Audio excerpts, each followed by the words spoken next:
Hi there. So I am upstairs, still in the cul cinema, but in second story cul cinema. We'll go with that because I did my video earlier today downstairs in the movie library. But just in case you're wondering, there are movies in the background.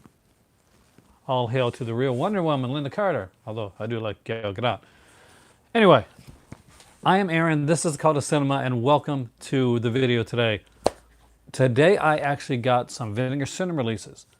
I did a trade a while back with a really cool guy by the name of, well, who has a company called Death Bomb. So if you've ever heard of Death Bomb Records, or Death by Mark, hey there, Alan, then you're gonna know these guys because they put out some really cool CDs, some soundtrack stuff as well. They do a lot of really cool soundtracks. So he hit me up about a couple months ago, and we did a trade. Now, my side of the trade that was coming to me, unfortunately, got stuck in customs. Hey there, Dale. Unbeknownst to him. So basically, I've been waiting for about like 2 months for it to get out of customs. So I joked around about reasons why that it got stuck in customs. One, they wanted to watch the movies that I got because they're pretty bomb. Two, maybe the dude that was doing it, hey there, Death Bomb, had like the whole COVID thing, and he got stuck because like he was maybe there's like a COVID person with the whole thing. But anyway, enough of that silly stuff. Let's get down to the real cool stuff.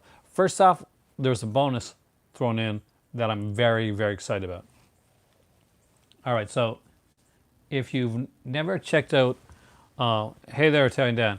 If you've never checked out their website, you really should do so because they put out some really killer CDs. This is my first Death Bomb release, and so hopefully not my last Death Bomb release because I like a lot of the stuff and I've been on the website before.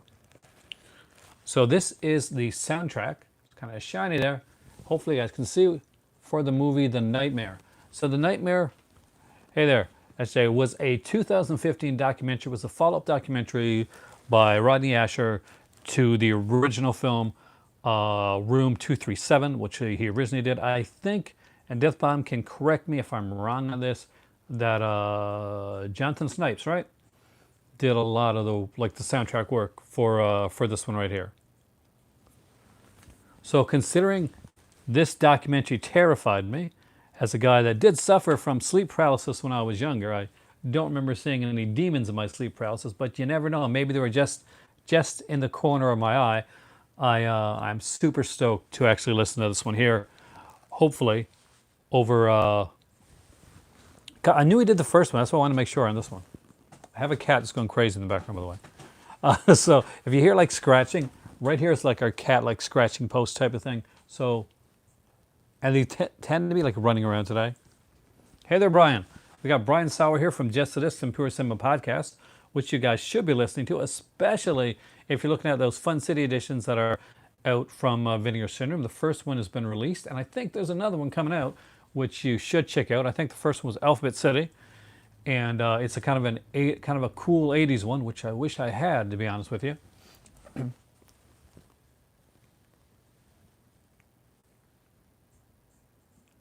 I Start Counting is next. See, there you go. We can pimp it out right now.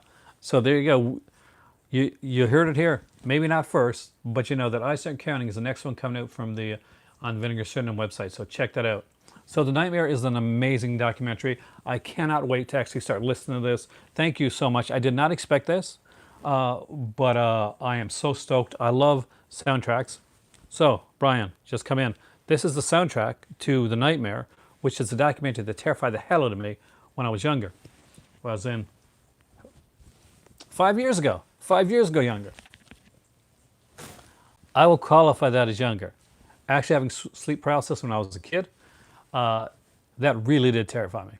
Oh, Brian, you have to see this documentary. Like 100%. It is creepy as hell. Done by the guy that did Room 237.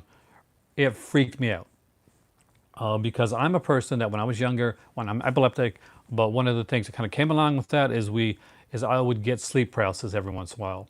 My grandparents would call it being hagged, which Hagged, which is kind of like the old hag is there. It's like kind of cursing you, sitting on your chest type of thing. But when I was a kid, For some reason, when I heard hagged, I thought egged. And I thought, well, why are eggs causing my sleep paralysis? Do you know there's actually a certain period of time when I would not eat eggs because of that? True fact. I was an idiot. I was a kid. So you ready for some Vinegar Syndrome goodness? So I have 4 Vinegar Syndrome titles here. We will go for the slipcover one first. Slipcover less one first. Because, you know why? Because you guys are here for the slipcovers. And I want to keep you for the full time that I'm doing this. So first off is a classic Vincent release. And I've been wanting this one for a while. I've had this one on DVD. I wanted to upgrade to the Blu-ray. And this is the Hearse. I actually really like this movie. It freaked me out when I was a kid. I think it's Trisha DeVere, right? Trisha DeVere, yeah. Trish Van Devere. There, we get it right. There's a sequence in this film, I'm pretty sure this is the film, where she's in bed and there's this like kind of like chauffeur type guy and he kind of like just pushes this coffin through a door, and it terrified me as a kid. So now I actually own the movie The Hearse. Now originally this had a, I think the early edition had a slipcover. It was kind of looked like this. It wasn't one of my favorite slipcovers, so I'm not too, I'm okay with not having the slipcover for this release. Just having the movie. And there are some features here as well, and this is an early Vincent. So we got a 2K restoration from the 35mm original camera negative. Satan Get Behind Thee, interview with lead actor David Gautreau, whose name I probably butchered just there. Original theatrical trailer, TV spots, promotional steel gallery, reversible cover art, and of course, very important, but a lot of people don't recognize it as English subtitles. I have a lot of friends that are hearing impaired, so English subtitles are extremely important for that. Hey, the Heroic, welcome, man. The Hearse, excellent film. All right. The next one or two, if you want to, I guess want to put it that way, is 1001 Erotic Nights, and of course, 1001 Erotic Nights Part 2, Forbidden Nights. This is one of the Vinegar Syndrome premium adult titles. This is a double feature. Erotic Nights is definitely the key one out of both of them. Erotic Night Parts 2, definitely a lower budget than the first one, but still a fun film. But will there be features on this one? I'd be surprised if there were. But the fact that it's got a new 2K scan, reversible cover, original theatrical they have theatrical trailers, wow, for both these films. So it'd be interesting to see Lisa DeLue is in the first one, May Lynn, Joey Silvera, Herschel Savage. Jamie Gillis is in the second one, which makes sense actually. Okay, wow. So one thing that I am super stoked about is that each of these films got their own disc. So it's not a case of like, I don't think, there is it? Or the, put them on one DVD. So 1001 Erotic Nights, 1001 Erotic Nights Part 2, or maybe that's just the DVD, they just show them both covers, because there's an alternate cover art there as well. And or Jamie Gillis with both of them actually, so we're good that way. I'm missing your guys' comments because I don't have my thing open up because I had not planned to make a long video today. If you haven't checked it out, and I would consider it a great, a great thing to me. Did I get your message? Actually, I got your message about Arrow, but unfortunately, Brian, the message, Kubrick, the message didn't come through. It just gave me a link to a Google page. So I didn't get to see the message.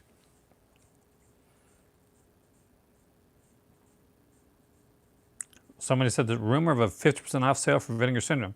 I wonder if they'll do like a 50% off certain titles, as opposed to, well, there will be a 50% off sale in November. I know that for sure. All right, are you ready for the next Vinegar Syndrome title? Something's happening with Arrow. Let us know, Kubrick. I'm actually kind of curious because I don't know. I have not received the email that you talked about. But next up is Play Dad. I'm actually super, super stoked about this film. It may be the last thing you do. Now, what's really cool is I saw this movie when I was younger. I think this is the one with the Von Carlo, if I remember correctly. And what's neat is like it's a kind of a killer dog, like a satanic. The cover is amazing on this one.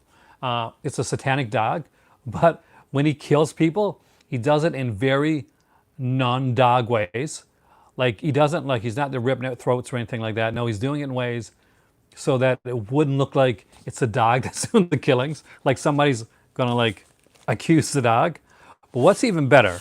Okay, you got to see the inside slip for this one here, the inside cover. You want to see the reversible art? Are you ready for this?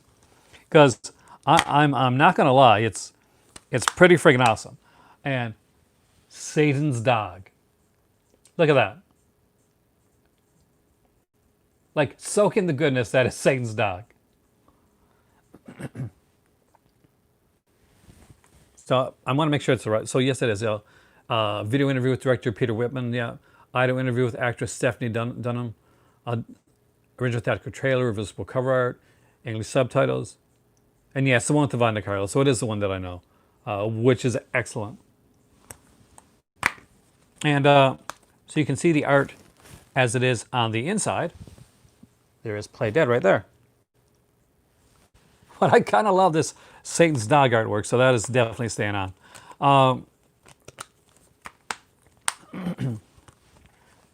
It has a cool feel to it. I'm super stoked about this film. This could be in the 31 Days of Horror. I'm not sure yet. Where I'm slowly cultivating my 31 Days of Horror, and yeah, this is a strong contender. Killer animal satanic cheese is something that that you gotta love. And now for one that I promised, where the slip is OOP, and that is the exploitation classic Deadline. So Deadline with the slips, I think, sold out during the last sale, if not just before it. Heather Dungeon. And I love exploitation. And this is a unique one. If you haven't seen this movie, it's a really unique film. I remember seeing this with its original cover art, which is, yeah, it's right here. Hey there, Richard, which is this. So basically, on VHS, this is the cover that I remember this as. Deadline has a really cool slip to it. And feature-wise, because we do have some features on here, there's a new 2K scan. There's an interview with producer Henry Less, embracing the horror, an interview with the cinematographer Manfred Guthie. I'm actually really stoked to see this one, because I love exploitation horror, and I did want to have a exploitation for the 31 Days of Horror, so it looks like I do have my exploitation for that. So look, guys, to see maybe Deadline pop up on the 31 Days of Horror. So this one may be pretty much a certainty. Which almost has like almost kind of like a satanic-y gore type feel to it. So who here has seen like any of these 4 films right now? I know Death Bomb has, but I am super stoked to check this out. I want to get all the exploitation films. I'm curious to hear what the Arrow thing is. I'm still waiting back on Kubrick on that one there, unless he said it and I missed it.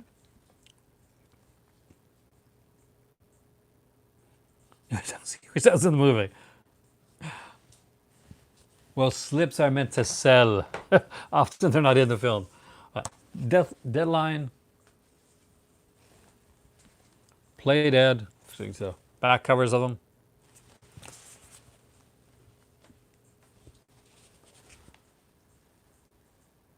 Oh, okay. Thank you so much. 1001 Erotic Nights, and of course, 1001 Erotic Nights Part 2. The Forbidden Tales.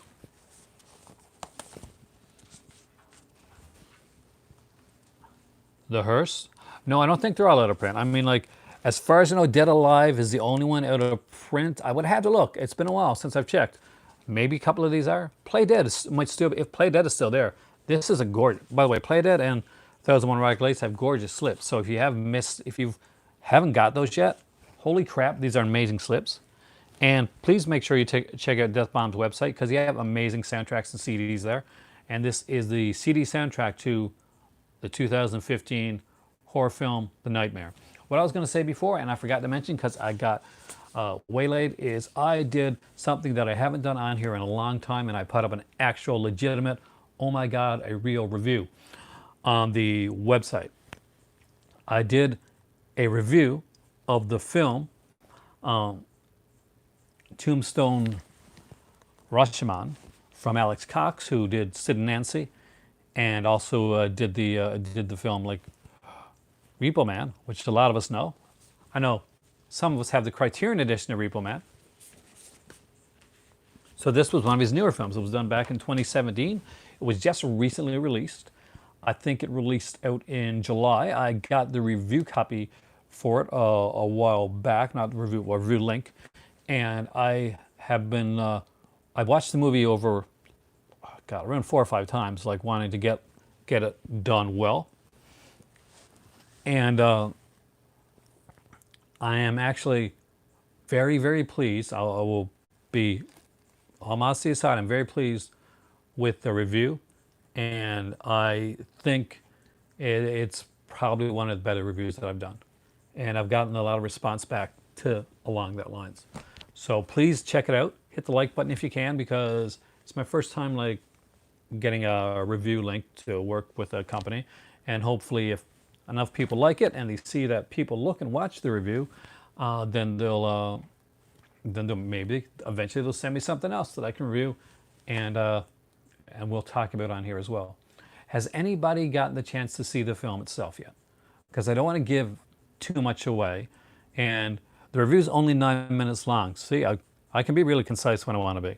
So I would like for you guys to at least please check out the review. And I got to thank you, Brian, for actually sharing, for retweeting that review. That means a lot to me, because like I do this, and so when I went out to do the review, it was a little bit, not so much in my comfort zone, where it's been a while. I was a bit nervous. So I strongly appreciate that. Okay, it's not like Straight to Hell, actually. I know the movie you're talking about. It's a very different film, and it's very unique in the way that it's done. And I don't want to give away my review here, but definitely check out the review. I've also linked the trailer and the company website at the bottom of the review, which I didn't initially do. I forgot to do that. My better half reminded me that was something that I should do. So anytime that I do like a short form review, a pre-tape review in the future, whether it's something that I got online or something that I just randomly bought myself, I'll be linking, I'll try and link the trailer, and if there's a place to buy it, I'll link that there as well. I don't have like some people, when they link the buy thing there, they do that because they have, what's the word? What's the word I'm looking for? That they have like a big, they have like a working relationship, which I don't have. So if somebody clicks on a link, a buying link from me, unless I've said so in the website, it's not something that works for my channel. It's just if I say, okay, there's the movie here. But I would love that. I would love to have that type of relation. How do you get that? How do you get those sponsorships, guys? Because I haven't got those.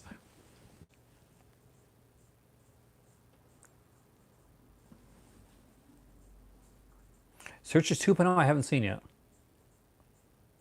Is my whole collection worth at least $100,000? I don't know. That's a good question, which I can't tell you because I am not a somebody that like looks at the price of my films. Bicycle Thief's on Blu-ray now. So I can see the Arrow website. Am I missing something? Jesus shows you the way to the highway. I have a feeling I'm missing something here. Here, Kubrick.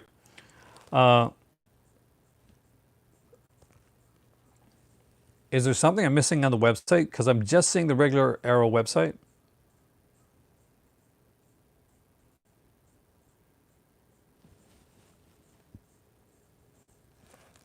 I think those titles are new. George Malay's Trip to the Moon. I think I said that one there before. Bicycle Thieves. Well, Bicycle Thieves, we knew was coming. I don't know what Jesus shows you the way to the highway is.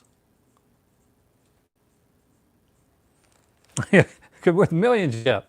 Well, let's say that. Like, millions. I will gladly say that.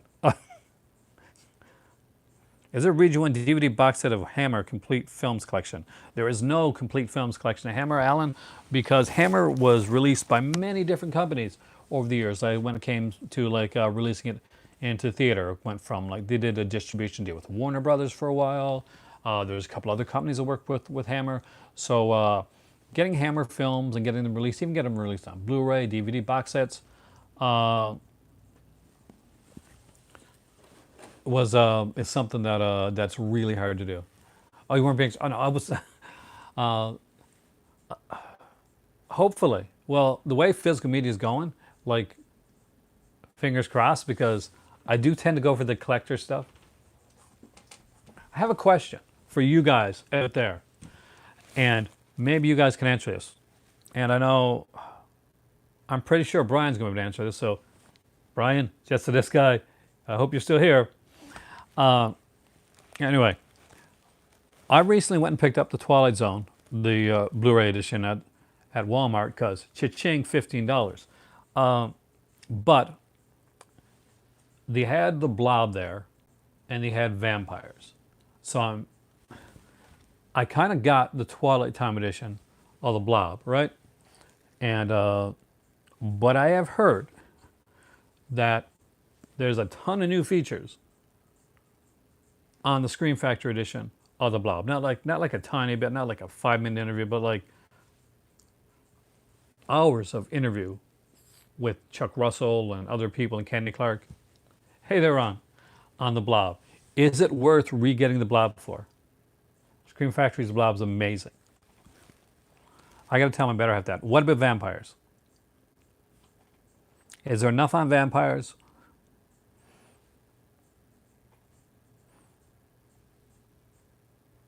Oh, so you got Twilight? Yes, Dungeon. I'm glad you got it. I got see, I didn't have it from Indicator. I got vampires from Twilight, and there's not a lot of features on it. I'm trying to remember. Mostly ported over stuff, but there is the vampires from Scream Factory. So I'm not quite sure if that that one is.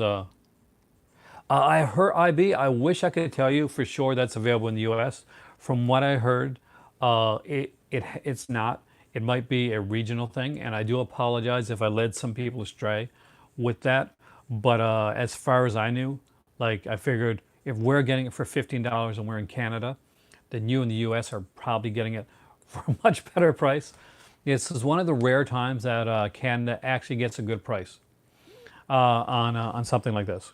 Though if somebody is able to find a U.S. release of this for around that price, whether it be Walmart or somewhere else, please let the channel know, and I will kind of like pass that on to make sure that people are able to get that deal, because the original Twilight Zone on vampires, I just read that there, and original Twilight Zone 156 episodes on 24 discs on Blu-ray for $15 is an amazing price, and the Tales from the Dark Side for $15 is an amazing price as well. And the Blob is out there. So the Indicator version of Vampires is good. Did you have the original version by Twilight Time? I'm wondering how much of a difference there is.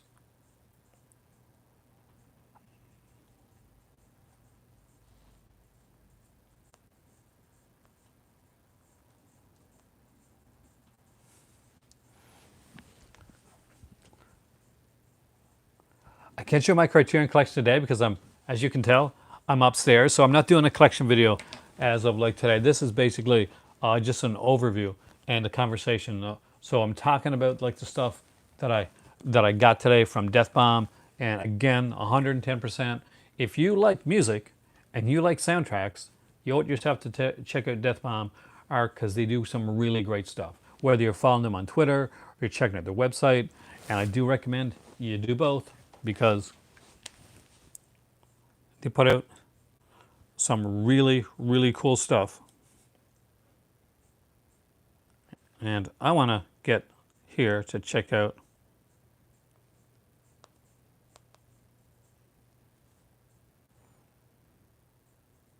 So deathbombarc.com. There you go. That's the website that you want to check out. I should be verified on YouTube. Do they verify on YouTube? I know they do on like Twitter and stuff. Like I'm legitimately asking because I do not know.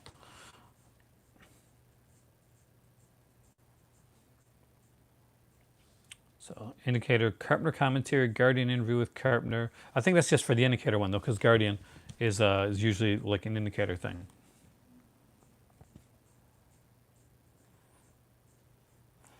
Let me just check something here.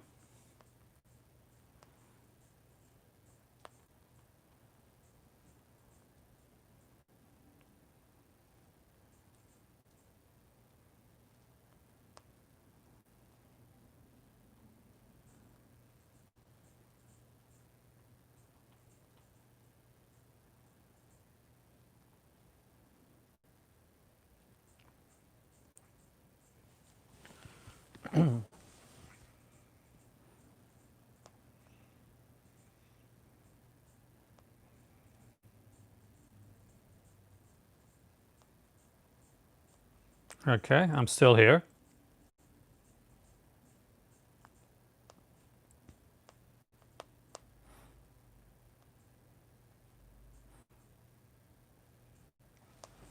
And I'm still here. I apologize. I was responding to my better half who's upstairs because Brian, I was trying to convince her, like as I spoke with Brian, about the, oh, if I reach 100,000 subs, I get verified. So if I ever get celebrity status and get 100,000 subs, because to me that is celebrity status, then I will definitely do that. So was everybody here last night, by the way? Because we had a big deal happen last night. For me, it's a big deal. Maybe it's not you, but for me, it was a big deal.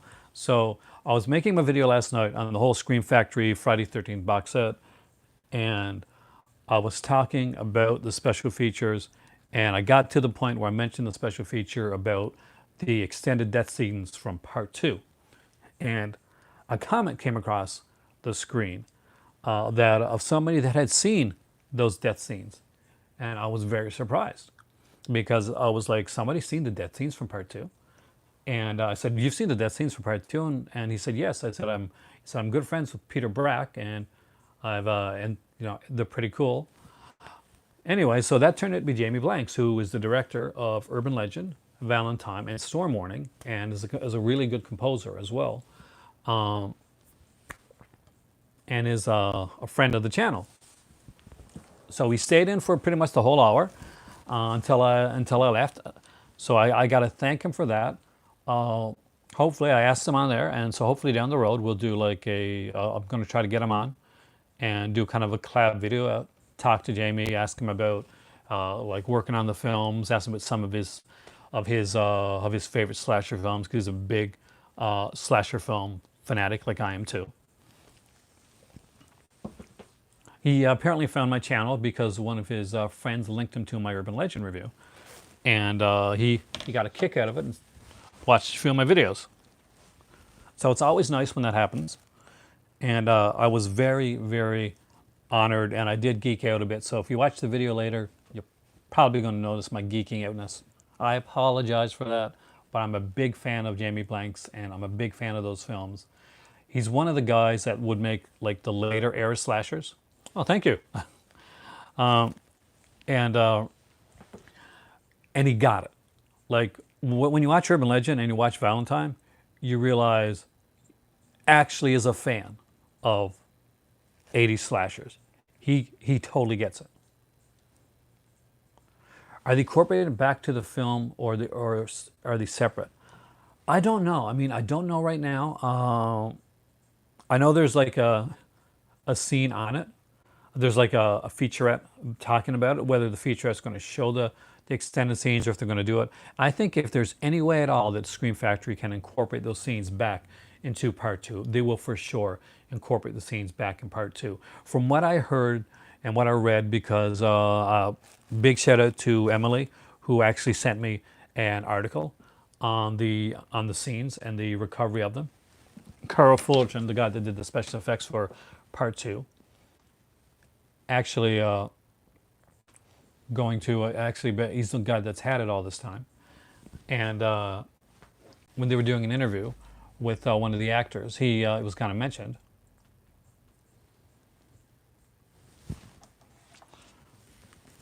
So it doesn't look like it is Stephanos. Stephanos, by the way, is going to be more than likely, if my mail is on time, then Stephanos will be the reason for my video tomorrow. And he knows exactly why, because I have something coming from him that I'll be unboxing here tomorrow. It was a great article, Ron. I got to agree. I read it myself.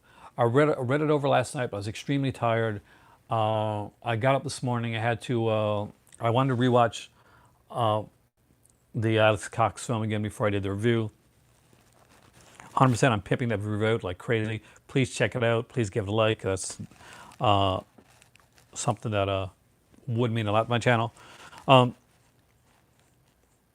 I getting to the new Back to the Future release? Well, I got Back to the Future on Blu-ray, and it does have the like the cartoon series with it as well. Thanks, Kubrick. Actually, I would really appreciate it because I would like your opinion on that. I kind of might anyway down the road. I won't get it initially. But Back to the Future like trilogy, for me, I know a lot of people don't see it as this, but just the same as the original Star Wars and the original 3 Indiana Jones movies, the Back to the Future trilogy for me is one of those perfect trilogies. And a lot of people say, well, no, I didn't like Back to the Future 3 that much, but I really did like Back to the Future 3.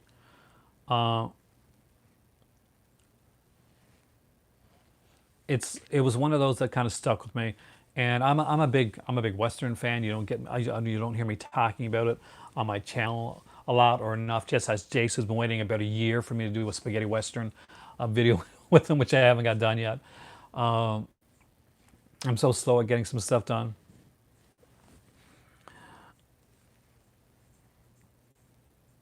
It's worth looking into again. I mean, Kubrick. It may just not be your thing. Like that's the thing too. But I grew up in that era, and I love the Back to the Future films. I love all three of them.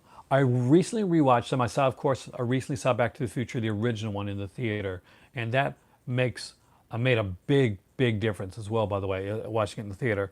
But when I rewatched them recently, like because my better half I was last year, it was last winter. So I was home by myself. My better half was in Morocco,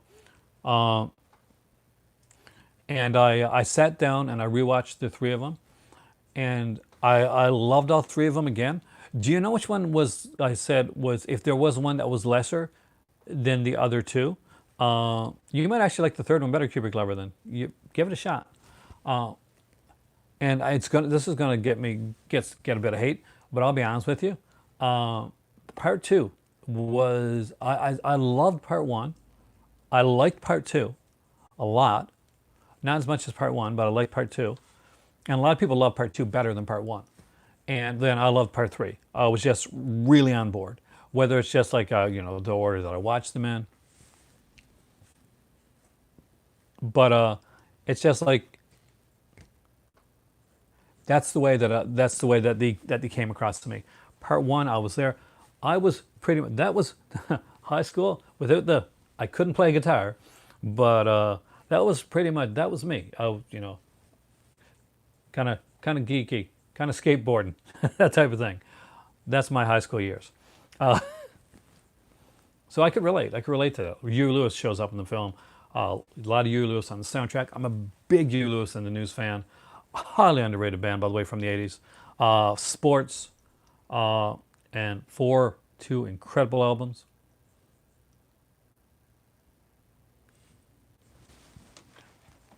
You don't like the 2015 scenes from part two?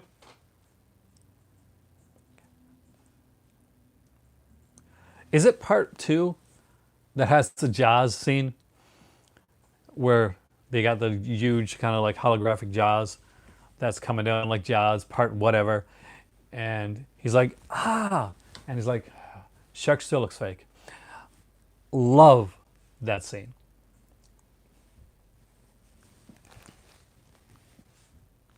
It may just be the way that they hit you now, Kubrick, but I do recommend, I seriously recommend, because it is different and because it does have a bit of a different tone to it, It still fits with the trilogy, but has a different tone to it. That you check out part three. It is very much in like the like it's very much high adventure, like the first two Robert Zemeckis films, but it is set in the West. Um, there are some really kind of cool like twists on the original gags from the first two films, and well cast, of course, as always. Mary Steenburgen was a great addition to the cast. Definitely worth checking out. But it could just be me and my love of the Old West.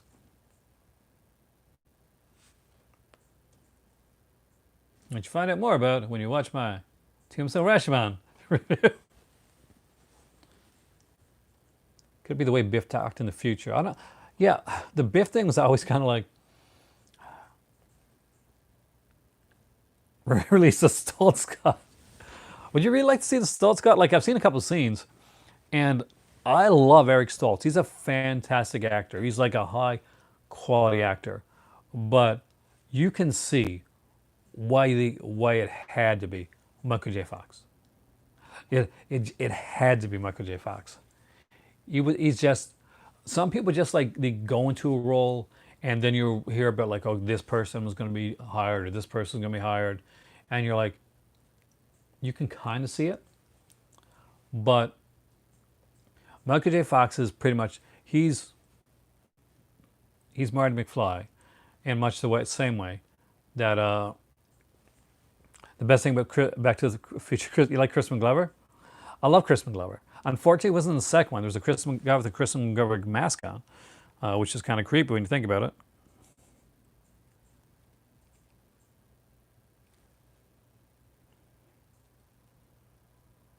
Alex Keaton rocked it. I'm Canadian. I grew up with watching Michael J. Fox on TV. Before there was like, of course, Back to the Future, there was Family Ties. And before there was Family Ties, there was Leo and Me, which is the series he did here in Canada.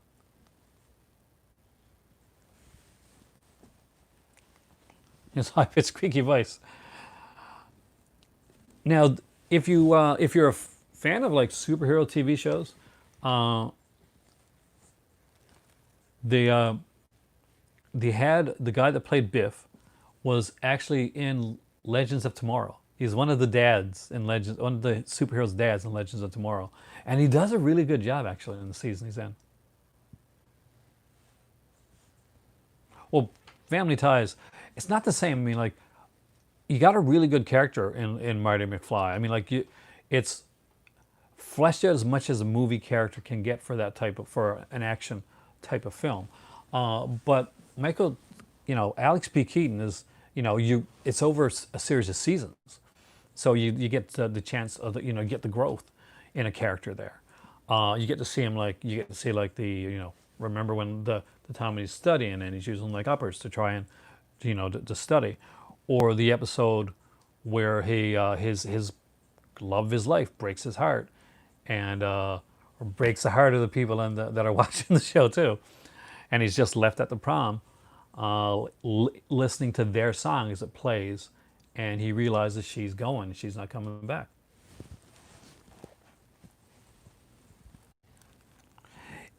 It is heartbreaking that, of course, Michael J. Fox has the health issues that he has. But if anybody is a cool representation to brave and talk about that stuff, then Michael J. Fox really is.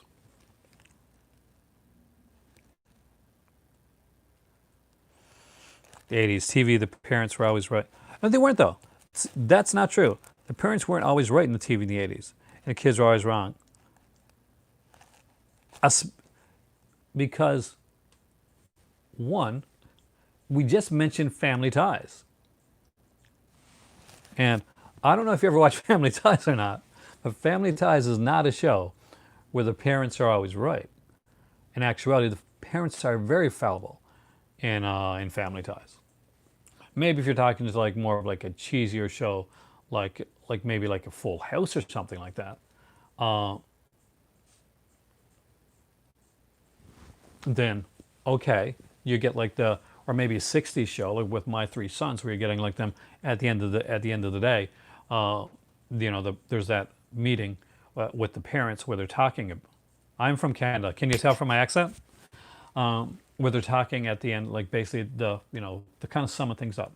But by the time that the 80s came around, and a lot of the TV shows that came out, a lot of sitcoms and stuff like that, we'd moved away from Beaver Cleaver years for stuff like that.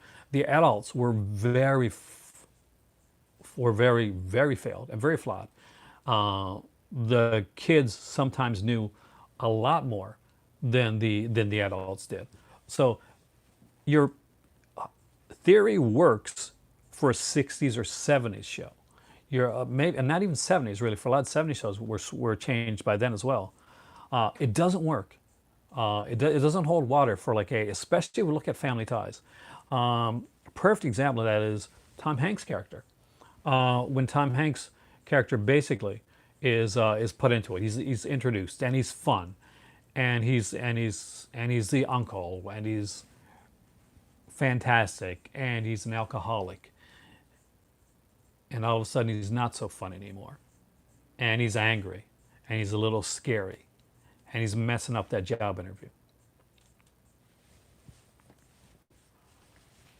People like to say Married with Children broke the mold because it became the anti-Cosby, and they did go in a very different way. Hey there, John, with in a very, let's go totally into dysfunctional. But to say that TV was totally cookie cutter until Married with Children came around is an extremely false narrative that doesn't work if you actually did watch the TV programs, because Family Ties, no, they're very flawed. From Elise Keaton to some family problems that they have, to really not understanding. I watched a lot of TV back in those days. Family Ties was one of my favorite shows, and Alex Keaton was one of my favorite characters. So when you're going to talk to me on TV, particularly this series, then I'm going to school you. I'm going to do it in a friendly, loving way, but I will. What in the world is out of print? What did I get this out of print? Well, the titles that I got today, John, and thank you so much, by the way, was, I'll get you the print one. This was the Hearse, Erotic Nights, 1001 Erotic Nights, Part 1 and Part 2, Play Dead, and the now out of print Slip for Deadline, which is a exploitation one, and it may make it to the 31 Days of Horror. And of course, I got this amazing soundtrack from Death Bomb for the 2015 documentary Nightmare by Rodney Asher, music by I think Jonathan Snipes, if I remember correctly. So I was really stoked to get that today. It's been in customs for 2 months. Customs, my nemesis.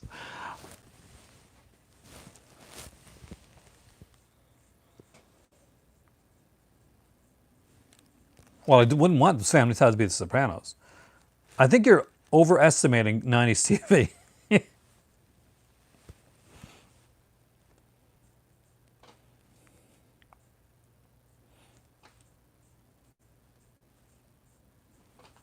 Or you're underestimating happy endings. Well, lately I'm not a very big Harry Potter fan, and I'm definitely not a fan of J.K. Rowling's She Can Shove It. That's my thoughts on Harry Potter.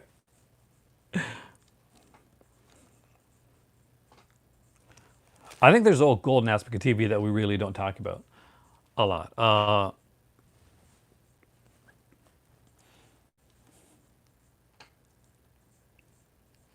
There's a lot of great TV now, but there was a lot of great stuff that thank you, Dale.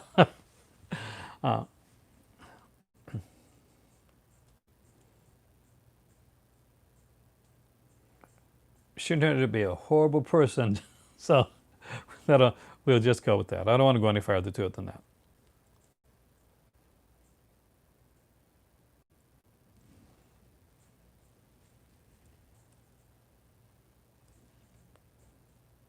What if she was here? I would say the same thing. It doesn't change my opinion.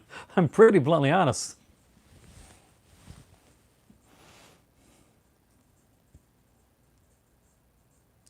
My Marge's dad is hanging upside down in Back to the Future too because we're in a mold of Chris McGlover. Oh, yeah, I know. Actually, I mentioned that there earlier, Alan.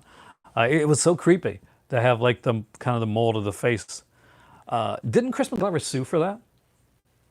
Like I would. It's been a while.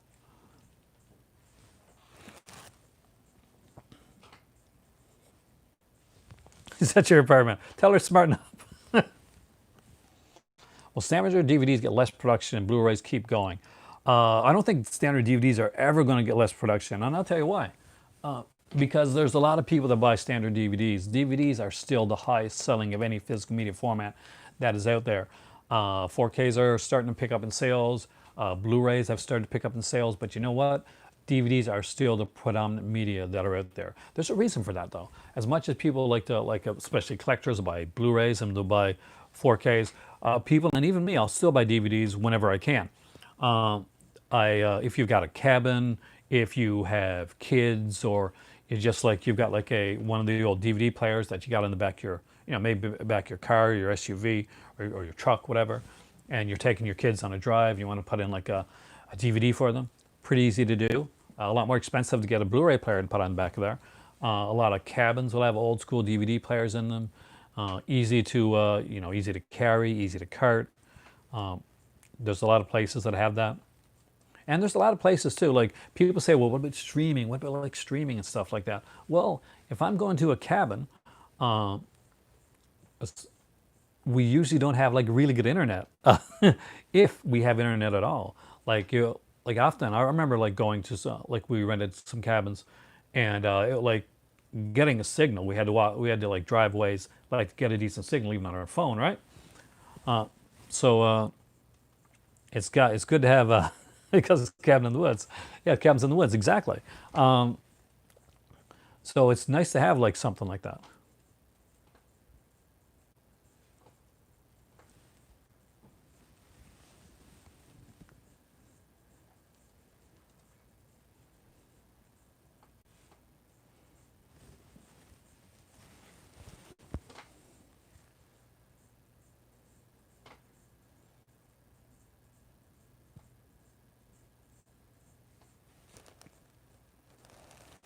Somebody mentioned London, my favorite place.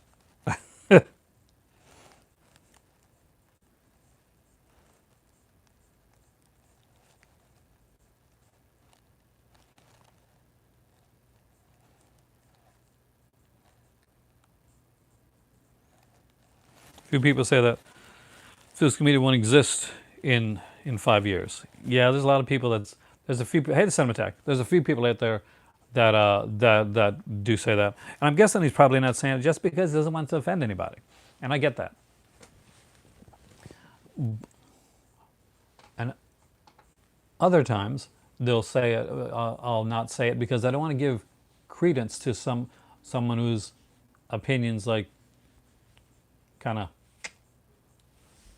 I'm not going to give you more publicity, but if I don't like it. But no, I'm just joking. Did I see the new trailer for? Yes, I did. It looks amazing.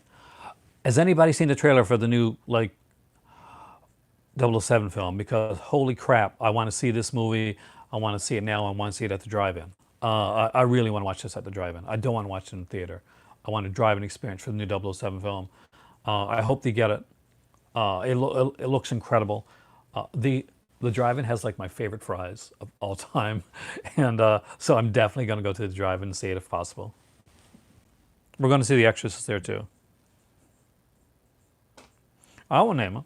Like if he says that he doesn't want to name him, then I'll say this: don't name him. Don't feel pressured to name them.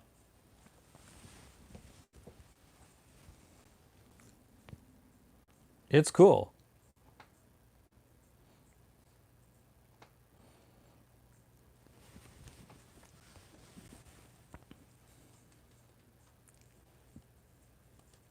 I talked about this already, but they have this has the stats of the podcast. Working, what I'm doing right now, John, is I am reading and reading. a lot of stuff on how to do it. So I'm slowly getting there.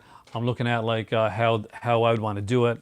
I know that I won't have more than one person on at a time because especially if I'm doing a podcast from like a different area, like we're in a different area, because the way that I'm eventually going to do it, and I'm sure Brian, if he's still here or not, but Brian's amazing with this type of stuff, is that you gotta get on there and basically you tape the conversation, you do it usually over like Skype usually, and then you get into the editing part of it afterwards. So right now I'm looking at like what am I going to need for editing, what kind of software is out there, free software, what like if I'm going to do it on my Mac, or I'm going to do it on my PC, which is the best way to do it, what's the best way to kind of like the website that I'm going to use. Like Anchor has been mentioned a few times for stuff like that. Should I go with Anchor? So there's a few different things that I'm still looking into when it comes to the podcast. I'm very excited about it. I'm not going to do my first one on my own. So the very first one I do will kind of be like the kind of like the kind of like the test one, and I'm trying to get my better half for when my kids or something after that time in to do that one. So we'll go with that. If you watched my video with that I did with Cinema Dave over on his channel, then you know that I used my mic that I'm going to be using in my podcast, the Snowball Ice, for the very first time. I was very excited and nervous to use it because I wasn't sure how it was going to work. Looks like the sound turned out really good for it, and even for that, I had gone online to like look and see exactly how to do it, like how to position the mic. And one of the things that I learned was basically that you don't put the mic like right in front, like you put the mic to the side, and it gets the sound better that way. So interesting. I'm very excited. I'm very excited about the podcast. So John, thank you so much for asking. And I will definitely keep you updated. They're showing Tammy the T-Rex at the Prince Charles Cinema in London next month. That is amazing. I actually love that.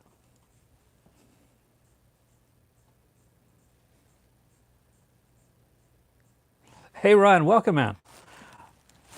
Dude. Vincent's for the first time in ages. And honestly, guys, I'm going to say this right now. Look at this cover for Playdead. How can so many people not have this one? Or putting it out there right now, even though it's an erotic film. 1001 Erotic Nights. That's an amazing slipcover.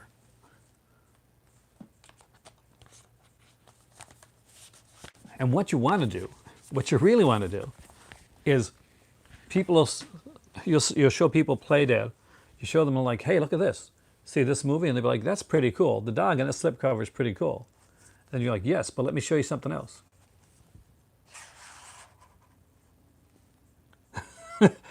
And you show them that. See, if you got this just out in your shelf, that's cool and all. But if you got the slipcover, then you got the reveal, right? Then you're like, didn't see that coming, did you? Playdead, Satan's dog.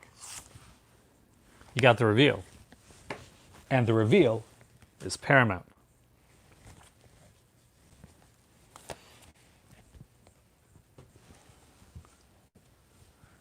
And that's not all, folks.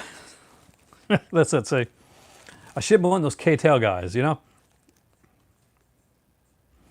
You know, it'd be even more awesome if I was selling stuff that I actually got money for. Wouldn't that rock? If I had a merch store, wouldn't I do good with that? Just based on the selling of these films alone? But wait, there's more. If you order right now. The cruelest bundle. What would my merch be? Good question. Things I will look into. T-shirts, for sure. Cell phone cases, possibly. Mugs, kind of a me thing Time for tea. Exactly, Kubrick. Actually, do you know what? Kind of got a logo because a certain person gave me some really great artwork. You want to see the artwork, guys? Hey there. Hey, my kitty. Bruno's here. Which I would totally show you, but I will be honest with you. Oh,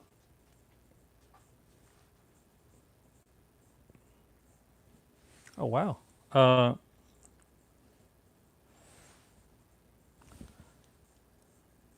I can't. No. This is the area where we had like the workout area. So we had like a pad down here. And the kitty cats totally puked right there. And you don't need to see that. Trust me. I don't want to see that. That's something I got to clean up really soon. But actually, I'm just going to roll the pad out. Totally do the work that way. Because you guys, food is, it's a thing you keep in your stomach if you possibly can. I love you guys. Okay. What was I going to check? Oh, yes. Artwork. I was going to show this earlier. Hopefully it'll show on my screen here. So you ready? Because John sent me some really cool artwork for the Call of Cinema. Oh, the maple is really, really good, Kubrick. And so here's one. I'm not going to see it well. Right here. So look at this. Just like kind of sync this, and hopefully you guys can see this. As you can see, he took the Call of Cinema logo and put it with one of my favorite films.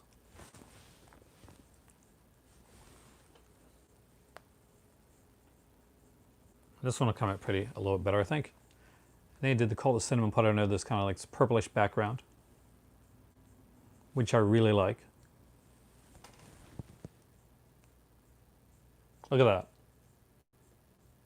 that. I think it's Bloody Brain, actually. That's talent. Talent that I wish I had.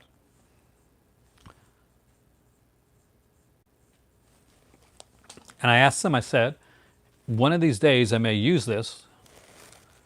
Is it okay if I use it? And he said, okay. He said, feel free to use it. If you need anything, let me know. Like an interesting email. Do a lot of Canadians say bloody like UK people do? I don't know. I mean, I grew up. Here's the thing. A lot of us here in Canada, especially in the area that I was in, grew up watching a lot of like UK television, like The Great Detective, Monty Python, Doctor Who, Blake Seven, the two Ronnies. It can go on and on. And so I've picked up a few of those, like underwear. I don't think anybody wants to see those. There's a good like that's a good birth control device for you. But I use it. I use a couple of like terms, and they kind of just slip in sometimes. But I don't know if they're used overall. Like certain areas, like there are certain areas in Newfoundland that are kind of like more isolated, and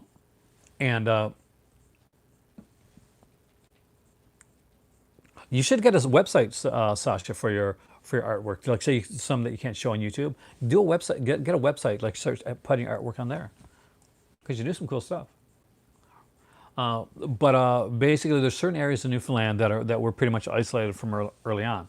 So in those areas, a lot of like original like people from like either England or Ireland settled. So if you go to those areas, and some like linguists did go to those areas, you would. Hey there, EW. You would hear a lot of people like talking really kind of old school slang that may not even be used as much over in Ireland or in England anymore, but because the language stayed in that area.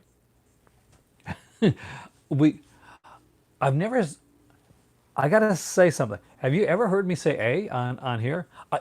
Now that being said, you're 100% right, Alan. There's like a part of Canada that where the A is used a lot, uh, but uh, but I've never actually heard, like I've heard it on videos, and of people like legitimately like saying it, not like spoofing it or anything like that. But a boot. I don't say a boot. I say about.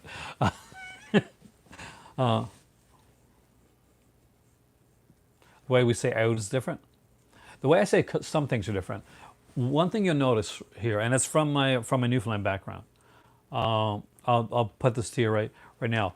Watch as sometimes as I will drop and add H's to words. That I do a lot. What are some of my favorite Canadian directors? Um, Good question, Josephine.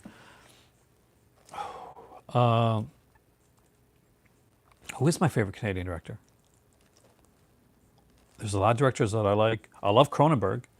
Uh, huge fan of Cronenberg. I do like Adam McGuyan, but some of his stuff is a little dark, a little heavy when it comes to some of the stuff that he does. But those are two that like kind of stand out right now. There's a lot that I'm not thinking of, and I'll be honest with you. Um, One of these days I'll do like a video. These French, you know what, Josephine? I don't think I think I might have heard that early on, but I don't think I knew it. So, thank you. My better half's a huge fan of his, by the way. The thing is that it's where you're at. It's like in different areas that you're in. Like the accents are very different. Like there's no one Newfoundland accent. They're very different to the point where there's areas of Newfoundland where I go that I can't understand what's being said. A Dune is what I'm really looking forward to. I'm a huge fan of the books. I actually like the TV films better than I like the the one that was in the theater. I love the ones in the theater for its fun, cheesy aspect to it, but it's not Dune. The TV films were much better. Children of Dune, way better, like representation of the Dune books than what we got in the theater. And but I'm really looking forward to that. I loved Blade Runner 2049, and if anyone can do it, I think he's the person for it. See, I love Lynch, but I didn't like Lynch's Dune. I love it. I like this cheese, but not as Dune.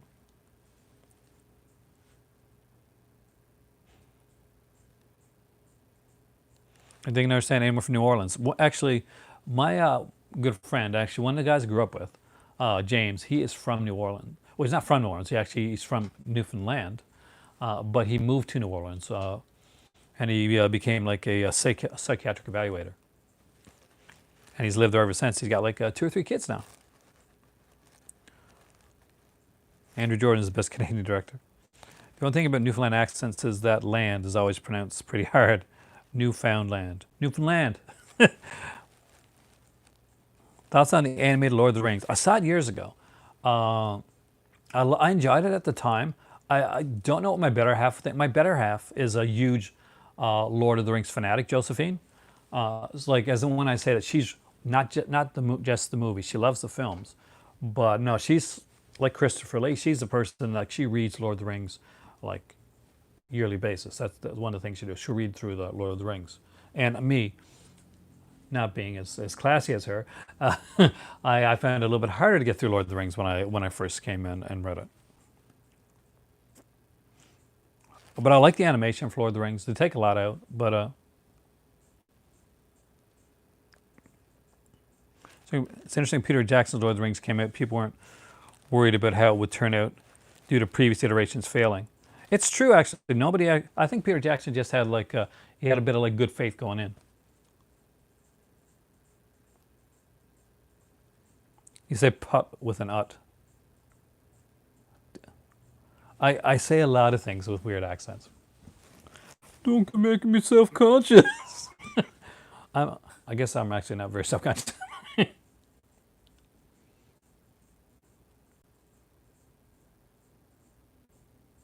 Tasha, So you're getting to the ASMR thing, is that it? Is he gonna do like the whole, I'll just stay here and read? Do you know who's really good to listen to on YouTube? Uh,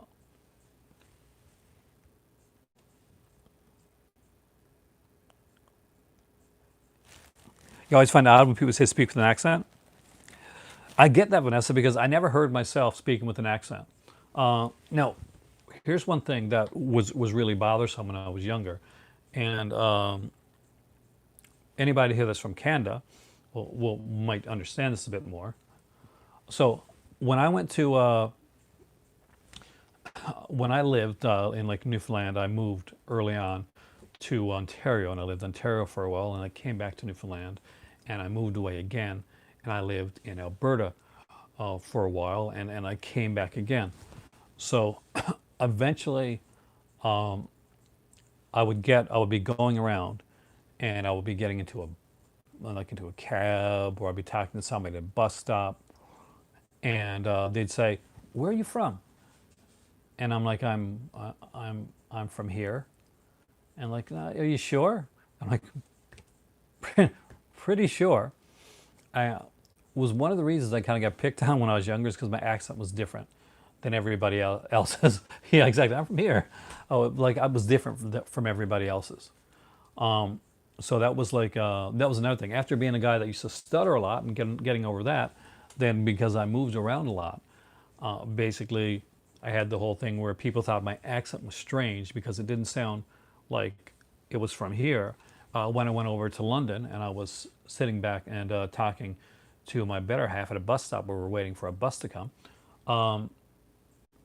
this somebody came over to me and said, "You're not voting for."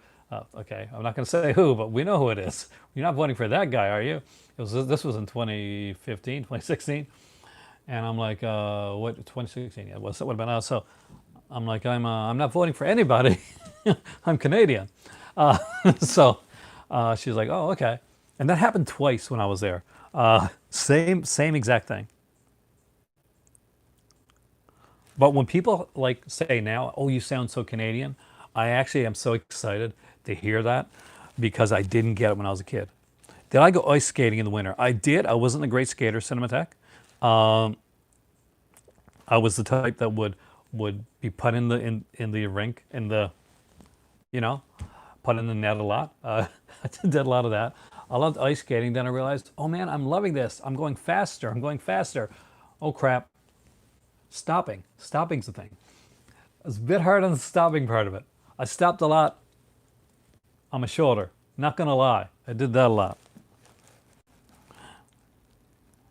And when I was super young, my grandfather, rest in peace, amazing guy, would made skates. So when everybody else was going out with their really nice, their skates on, and it looks really cool, and they're lacing them up, I have these skates that are like literally. Um, I'm not sure if anybody. Vanessa, do you ever have these? It's like wood, and there's like two skates, two like blades on each skate, and I'm like, come on, guys, get me actual skates. Uh, so the next year they got me them because, you know, I couldn't be that much. The the wood no, not the blades. The blades weren't. The blades were like made out of metal, but the wood, the other part was wood. But yeah, they wouldn't let me be that much of an outcast. But it was like when I was a kid. And see, difference between me and my better half. My better half was a really big like NBA fan, so she got Michael Jordan shoes, all that. Parents got her all that stuff. And I'm like, "Hey, can I have like Nikes? Can I have some, can I have some cool sneakers?" And it's like, "Hey, look at these. We were up to Sears, and we picked you up some Sears sneakers. It's the same thing."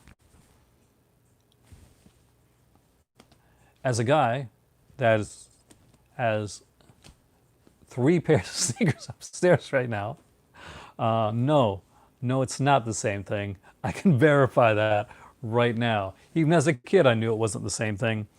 Or the time they're like, "Can I get," like, I'm a really big fan of Converse. I love the way the Converse is done. And especially the Converse high tops, like the colors, the yellow, the reds, stuff like that, right? So I was asking my grandparents, can I have some Converse? Can I have some Converse? Said we got you even better, and I'm like, I'm so excited. Said you can't see till you get home. So I go to school. I'm stoked the entire day, and I'm going through the day. I bet you it's the Converse. I bet you they got me the high top Converse because I really want the high top Converse. Right? So I get home and said, well, we got you the Sears sneakers, but these are better because you don't have to lace them up because they got Velcro.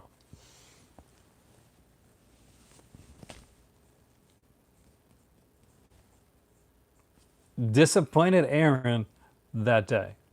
Disappointed Aaron. Expecting the Converse high top lace up sneakers, I get the Velcro.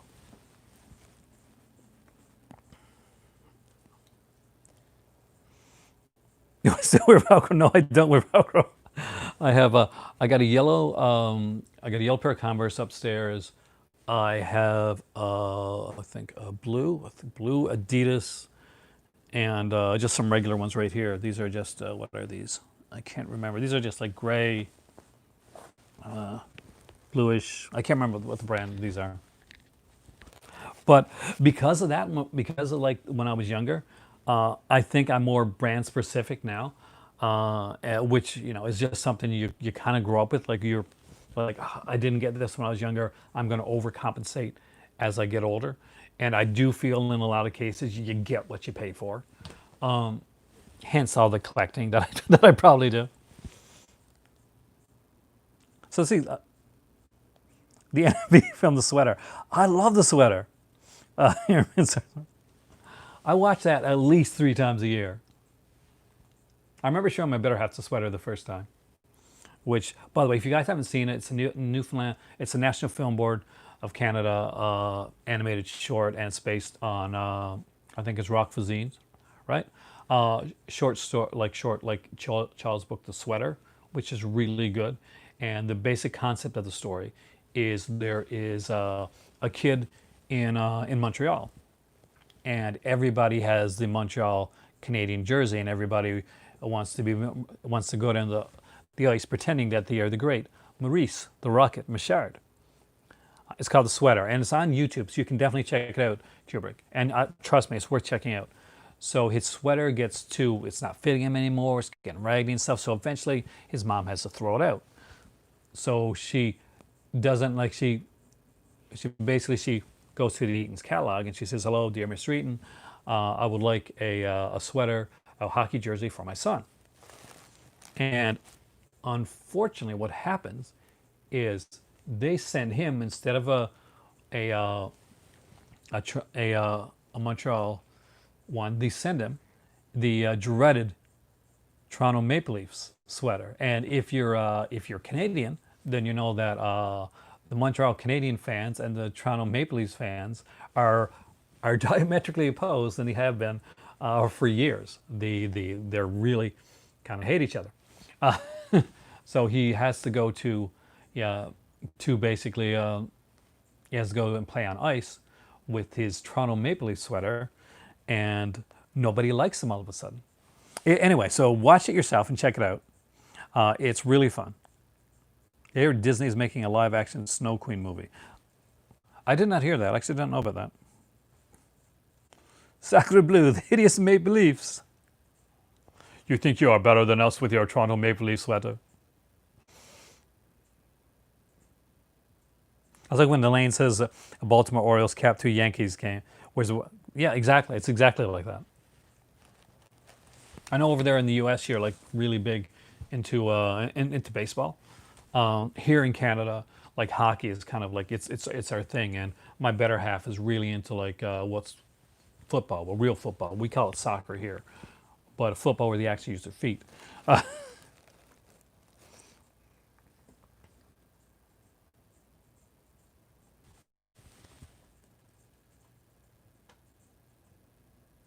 Exactly, Cinematech. Soccer, the word discussion is a Brit. It's the same here. So as you can see, I froze up for a second, so we cannot blame the internet for me freezing up at this point. I am directly next to my the modem. It's literally right there behind me. So it is this iPad. We can officially say that now.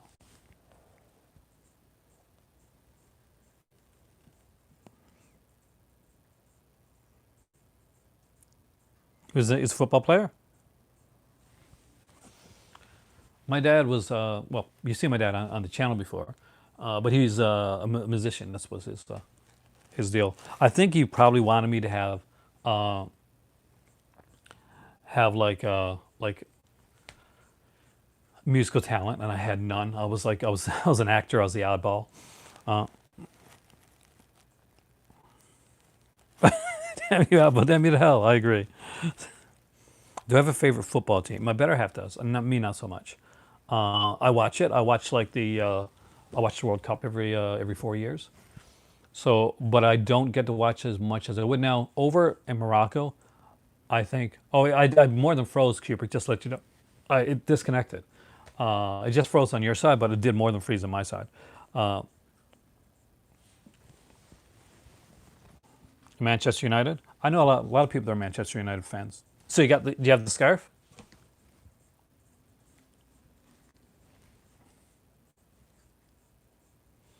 Now in Morocco, there's a lot of everybody watches the games. Like you go to the bar, the games are on there.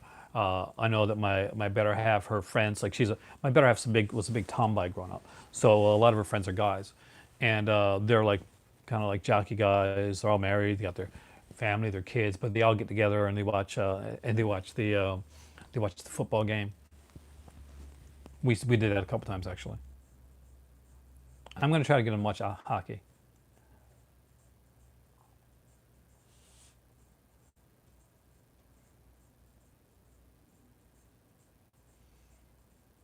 And the apples has a nice ring to it. Very slowly. My French is going very slowly. I wish I could tell you it was going better. I really don't think I'm going to totally know it until I'm immersed in the culture. Who was it? Film producer, actor, director. The kid stays in the picture. Remember that book? Well, how he talked about like how he never knew French until he went over to France, and he actually started living there and got immersed in the culture. And then Robert Evans. Thank you, Craig. The name's on the tip of my tongue, but I couldn't remember it. So yeah, so he talks about like his time in Paris and living there for years. It's the Manning School of French.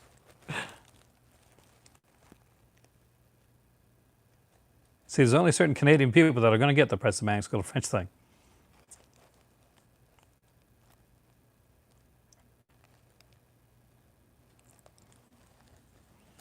But that being said, guys, you know what time it is? Have you ever been to Prince Edward Island? I've been to every province, Josephine, except for unfortunately British Columbia. It's the only one that I haven't been to, and haven't had a chance to go there to watch a film. I am probably going to watch a film, but I am Aaron. This is my library because my movie library is kind of downstairs. You guys are the cult of cinema. You guys rock. Thank you so much. Please, if you don't mind, check out the my review for Tombstone Rashomon. It's only 9 minutes long. Check it out. Give the thumbs up, just like you did for this video, which I'm sure you did. It's been 79 minutes, the sweet spot of a good exploitation film. I will see you guys later. Thank you, Death Bomb, for the movies and the soundtrack CD. Check out his website. Have a fantastic time. It's been awesome chatting. And I'll see you guys soon.